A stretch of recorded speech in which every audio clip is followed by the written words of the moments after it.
ինձ համար մեծ պատիվ է լինել մասը Հայաստանի համար այս նշանակալի, այս պատմական պայքարի, կրել դրա բոլոր դժվարությունները և ձեր առջև կանգնել բաց ճակատով։ Մեկ տարվա ընթացքում մենք ունեցել ենք շատ հետաքրքիր տարի, ամեն օր մի հետաքրքիր մարտահրավեր, մի հետաքրքիր խնդիր, բայց բոլոր խնդիրները հաղթահարել ենք պատվով և դրա ապացույցը այն է, որ բոլորս իրար հետ այսօր Հանրապետության հրապարակը ողողել ենք դրական էներգիայով։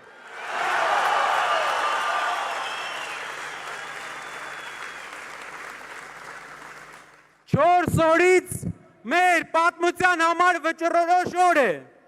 4 օրից հանրաքվե երկու բանի մասին, շարունակում ենք այսպես, շարունակում ենք թույլ մնալ, շարունակում ենք թույլ տալ հարևաններին օգտագործել մեզ, թե կանգնում ենք և մեր մեջքը ամրացնում և սկսում ենք զարգանալ։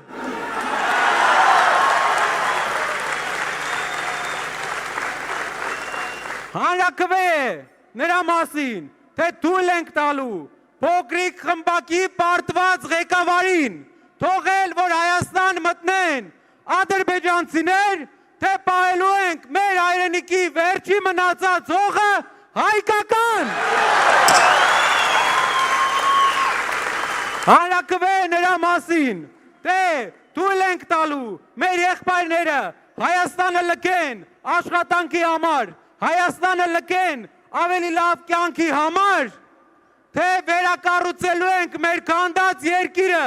և ուժեղացնելու ենք մեր երկրի տնտեսությունը,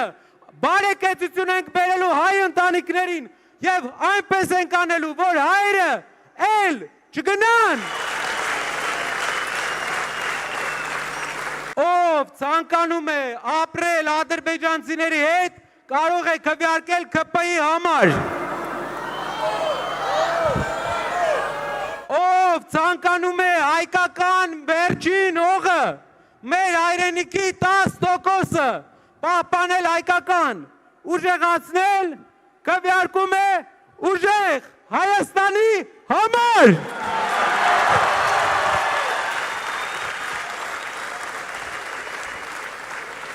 Իմ հայրենակիցներ, ես ուզում եմ ձեզ մի բան ցույց տալ։ Հարևան երկրի առաջնորդը միջոցառում է կազմակերպում 15 օր հետո Մեղրիից 10 կիլոմետր հեռավորության վրա, որտեղ Նախիջևանում նրանք հայտարարում են ֆորում արևմտյան ադրբեջանցիների վերադարձի մասին իրենց կարծիքով։ Սա լինելու է ընտրությունից ընդամենը 11 օր հետո։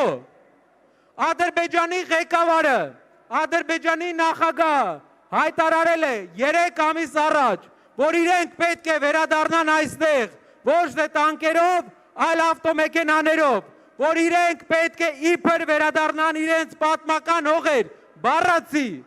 Ադրբեջանի հոգևոր առաջնորդը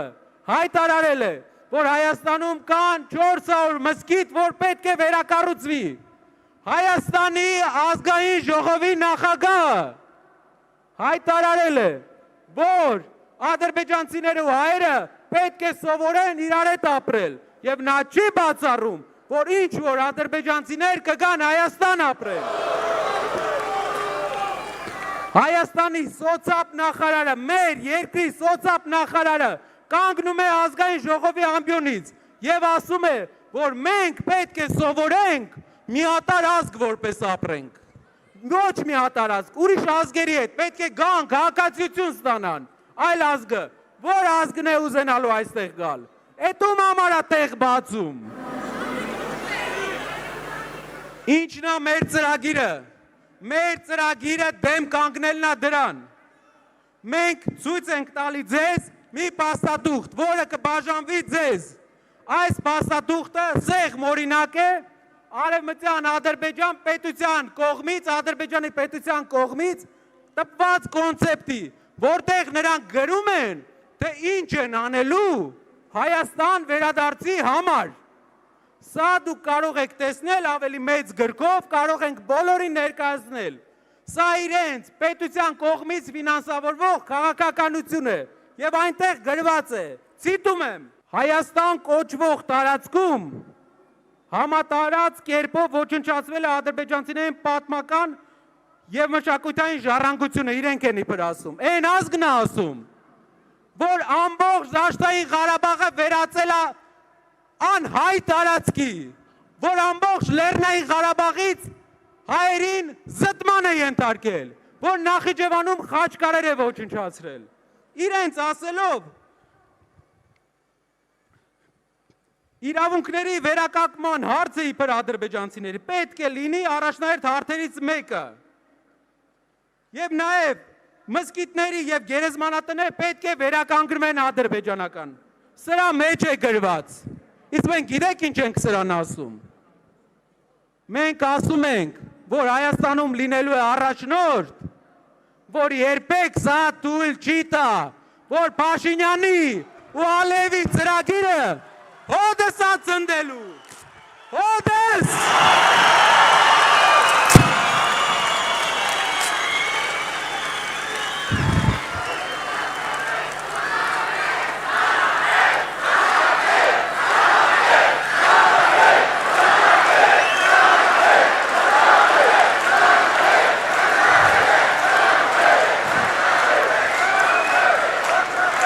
Գնացեք հանրաքվեի, մերժեք փոքրիկ խմբակին, գնացեք ընտրության, լուծեք Հայաստանի ամենակարևոր հարցը, հայկականության հարցը, 4 օր ձեր շրջապատին ասեք, խնդրում եմ, գնացեք, որ գնան։ Գնացեք, որ նրանք չգան։ Իրար հետ ժողովուրդ, իրար հետ 4 օր, պատմական օր, եւ մենք կերտելու ենք մեր ուժեղ Հայաստանը։